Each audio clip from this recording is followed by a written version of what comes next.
Hello, everybody. As you have figured from the title, today's video is a little different. I do have mail, which we'll do at the end, a TTM. But I just got thinking, we're losing a lot of Hall of Famers this year for whatever reason. I don't think it has to do really with COVID or anything like that. It's just we have so many greats from the 50s, 60s that are just getting to that age, and they just seem to be all going at once. And last night, I heard about it last night, but you might have heard Joe Morgan passed away. I do not have his Joe Morgan autograph, so I just grabbed that so I could stick him up back there. About a week ago, Bob Gibson, of course, the great postseason pitcher and regular season pitcher, for that matter, for the Cardinals. And I really thought I had a Bob Gibson autograph. I don't see it anywhere. Maybe between those two or just before Gibson. How sad is it that I'm losing track of like what order people die in? It's horrible. But Mr. Whitey Ford, who I do have on this ball. So I was able to get this.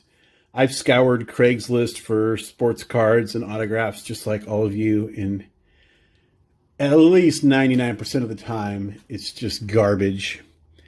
And I found this listed in Bellingham. Someone had it for $50. Drove up there, met him, got him to take 40 for it. And it's a good autograph. I did my own authentication, and some people that are really familiar with Whitey's autograph have seen it, and everyone seems to like it. I like it. I'm happy to have it in my collection. And so Whitey Ford, who else? Mr. Lou Brock, 64 tops. Of course, I have lots and lots of 64 tops signed. So naturally, I would have some of the Hall of Famers. We'll see if we can put him up there. I guess it works. And then earlier in the year, Mr. Al Kaline, Tiger great. There he is in spring training in Florida. So why am I sharing these now? It's because there's a Hall of Famer I really admire. And like I said, you figured it out from the title. And I just don't feel like I talk about him enough or mention him or mention his impact in my collecting or anything like that. So we're going to do that here today. So going back, shortly after I became a baseball fan, I was watching TV with my cousin, who's a couple years older than me. And he was also a baseball fan. And I don't remember if it was like Wide World of Sports or Game of the Week or somewhere we saw a clip. Maybe it was This Week in Baseball. I don't know, because I used to watch that. Somewhere we saw a clip of a Game 1 of the 1970 World Series with Brooks Robinson reaching way into foul territory on a hit by Carlos May and throwing all the way off balance across the diamond to get him at first. And I didn't really know who Brooks Robinson was at the time. And my cousin and I were just like, what was that? We just started laughing. We couldn't even believe the play. And if you've never seen it, here's a look at that.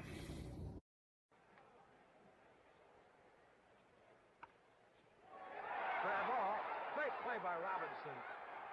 Look at that. Oh, great day in the morning. What a play. Well, he does it in big games. Watch this play. 33-year-old Brooks Robinson. Going to his right for this one. He goes better to his left than the right, but how can you beat this? And getting a ball away off balance and still there, even though on a bounce. Okay, so basically that was the impression that I had of Brooks Robinson for about 5 more years, maybe 6 more years. In 1994, this Ken Burns baseball came out. And, you know, if you've seen the series, the greats of the game have their own little kind of section where they spend a lot of time kind of just talking about that player.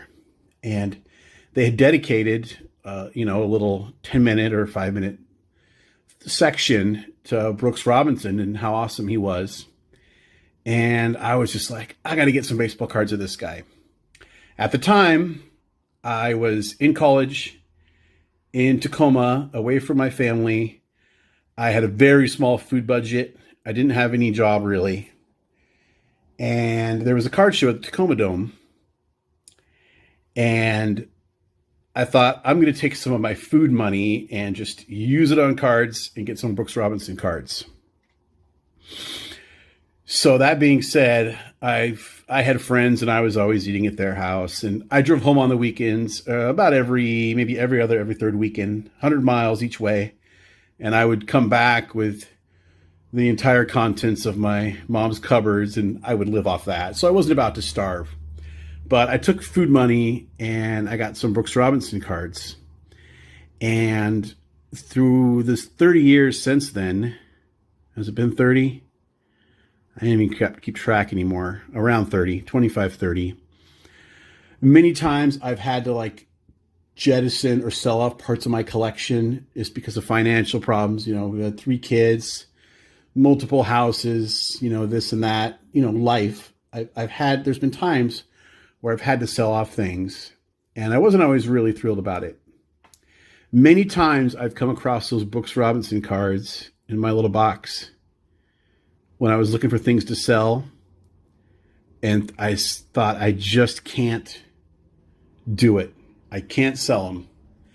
And so those cards I got way back in 1994, I still have here because I'm such a Brooks Robinson guy. And we're losing all these players. And he's, I believe, the oldest living Hall of Famer, or he's right up there. And I just got thinking, I want the world to know I'm a Brooks Robinson guy because I don't talk about him enough. So here we have a whole video. I haven't even done anything yet. We're already up to almost 7 minutes. Anyway, so here's those initial cards that I got at that show, and I still have every one of them, and they're all amongst my favorite cards. So I forget what year these are from. They're called Starliner, and apparently they're really easy to counterfeit. They're also really affordable, and they're basically like a sticker. It says, break at Starline and strip away.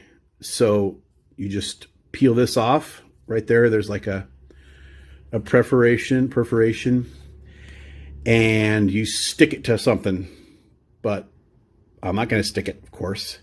But I like this picture of Brooks. He's got the kind of sideways grin, and cool card. Very affordable. I think you can get those really cheap. So here is the Brooks Robinson, Frank Robinson, Hank Bauer card. And I apologize for getting lots of glare. I didn't want to take all these out of the 75 tops, most valuable players.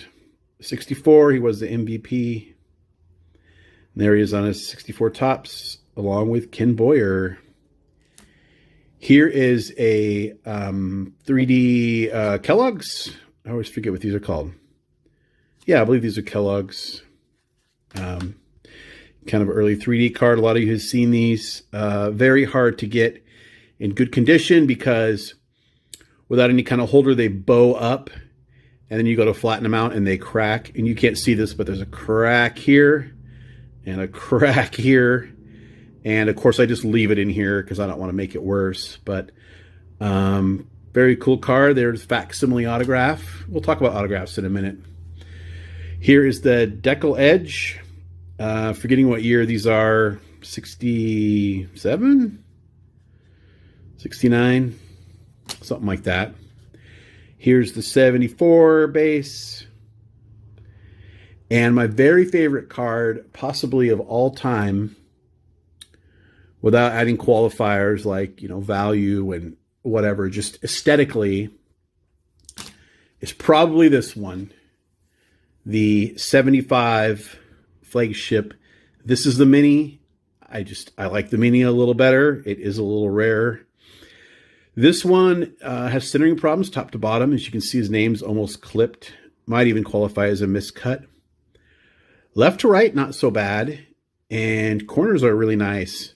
So I probably might send this one off just because it's a part of this batch that has not left me. And it's my favorite card. And just to get it encapsulated, and they'll bury me with it. So there's that. Shortly after I left Tacoma, I got a job. I worked in broadcasting. And I worked kind of like behind the scenes. I wasn't like camera, what they call talent. But I actually did something called master control, where you basically running the switchboard. It's the output of the station. And I moved to Medford, Oregon. I didn't know a single person, but I was finally getting a little money. And I ordered a cool replica Brooks Robinson jersey. And I think I have a picture of myself in it. If I do, I'll drop it in right here. So there I am with my Brooks Robinson jersey. Unfortunately, after I got married, it got trapped behind a damp robe hanging on the back of my door. And it got mildew and mold, and it was thrown away. But I loved wearing it. Just as you can see there, it's kind of like a, you know, guys, we think we're pulling something off with our little outfits. But I never did replace it. And of course, by now it would be so ridiculously small on me. It would be hanging in my closet anyway. But I was so sad. And every once in a while, somebody would mention it. Brooks Robinson, man, he was a magician. And, you know, I'd start a little conversation, and it was always really awesome. So I had the job, and they had card shows in Medford, Oregon at the time, once every other month at a local hotel. And I had some spending money. I wasn't married yet, didn't have kids. And there was one guy, older guy, that always had a table, and he didn't have a lot of stuff out, but he's so friendly. And he had a binder of 8x10s, and I'm flipping through it. This is about the time that I'm getting my jersey. And I come across this 8x10. And so this was my first Brooks Robinson autograph. And I was a little heartbroken today because I took it out of the binder, and I swear there was some kind of like picture or a ticket stub from the show that the dealer got it at. I know there was at one point. I don't know where it's at now. But this is my very first Brooks Robinson autograph, and it has not left me since. It's faded a little bit. I did have it on display at one point. I like displaying my stuff, even if it fades.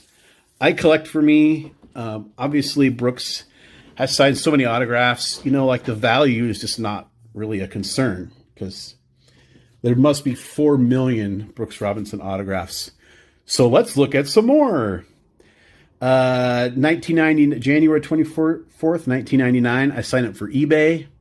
Within a couple hours, I'm bidding on and winning my first certified, and I believe my only to date, well, I'll know in a minute when I go through the rest, certified Brooks Robinson autograph. And these all come with a little certificate. And it looks like they were produced in 1986. And that was my second Brooks Robinson autograph. When I got into TTMing in 2005-ish, 2006,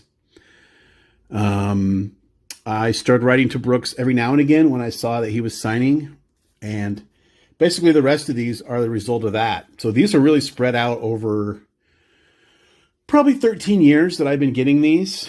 So just know that I'm not sending Brooks Robinson, 10 cards at a time with a sticky note saying sign these. I have so much respect for him. I always send the fee, and honestly, a lot of times it's unclear what the fee is. So I just always go high end because I want to assure myself that I'm getting one and honoring and respecting a player that I just respect quite a bit. So here's just a stack I have in no particular order. 76.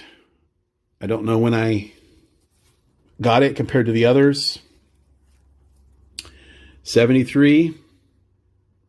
That one's got a crease, but I'm primarily an autograph collector and not a card collector. Of course, I collect cards, but on a card like that, the autograph looks good.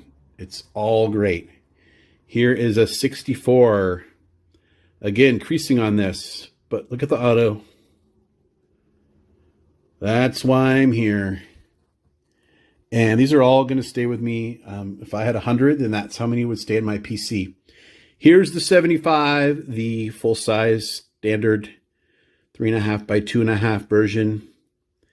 One thing I really like about this card, I should have mentioned it when I had the mini up here. Here we go. The bill of his hat. Look at that. It's like shortened. And I was so transfixed by this when I first saw it. I'm like, why does he have no bill on his batting helmet? And apparently the hat's with the ear flap, which of course would be on the other side. Brooks thinks it interferes with his field of vision a little bit. So my understanding is he and his son in his garage with like a bandsaw or something sawed off the bill of the batting helmet. And that's just nuts. I mean, that just tells you there's something so 1974 about that. But anyway, that's one reason why I like that card so much. Couple oversized. So this one I sent. This is the 64 Giant or Giants. You'll get results on both if you Google or if you eBay search. And let's see if we can stand it up back here. And one of these times I sent like 2 cards and money, and I wrote really good letters to like people I really respect, like Brooks. So one time I sent like 2 cards, like I said, and my money. I got back the 2 cards and a Hall of Fame plaque card. So I did not send this. This he just gave to me because he thinks I'm awesome. And I'm just now seeing there's a crease. Again, doesn't affect me one bit. So that's pretty much it. No one lives forever. I just want to get this out here. If you know 200 Brooks Robinson fans, now you know 201. I just want to get this out here. And I bet you forgot I had some mail. Well, I'm sure you have a guess as to what the BR in the corner is. I haven't opened it. I did send a fee. A little confused on what his fee is right now. So I think I sent 15 per. And I thought I sent 2, but it almost feels like there's 3 in here. And I didn't preview this like I do some of my mail. So we'll do this together. I hope everyone's having a beautiful Tuesday, by the way. By the time you're seeing this, it's Wednesday. By the way, my videos are taking, like a 10-minute video is taking like 2 hours to upload. So I don't know. This one might be up hopefully for the end of the week, right? Okay, here we go. Okay. So this is a archives that I pulled a couple weeks ago. And there he inscribed it. I did not ask for an inscription. I'm happy to have it. And as a matter of fact, I think only that 64 Giant has the, let's pull it out here. No, even that doesn't have the Hoff inscription. It has the All-Star and the Gold Gloves inscription. So, okay. There's, like I said, it's style of a 74, but it's archives from this year. And come to think of it, I did send him 3 because there's 2 Stadium Clubs in here.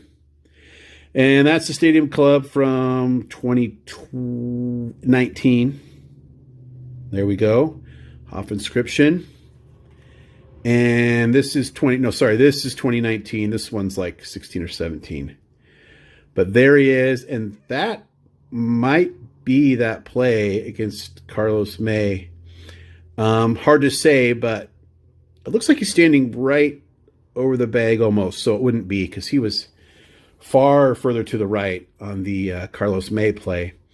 But there it is. Just a great action shot. Of course, dual kind of hit for me because I love Stadium Club so much, and now you know I'm a Brooks Robinson man. But 3 for 3. I did send 3 now that I see the cards. And so I think I sent 15 per, so 45. Okay, that's it for now. I hope you liked the video. This is the kind of video you can put on in the background and kind of sort cards or something. But I hope you liked it. And until next time, remember, we don't count subscribers. We count Brooks Robinson autographs.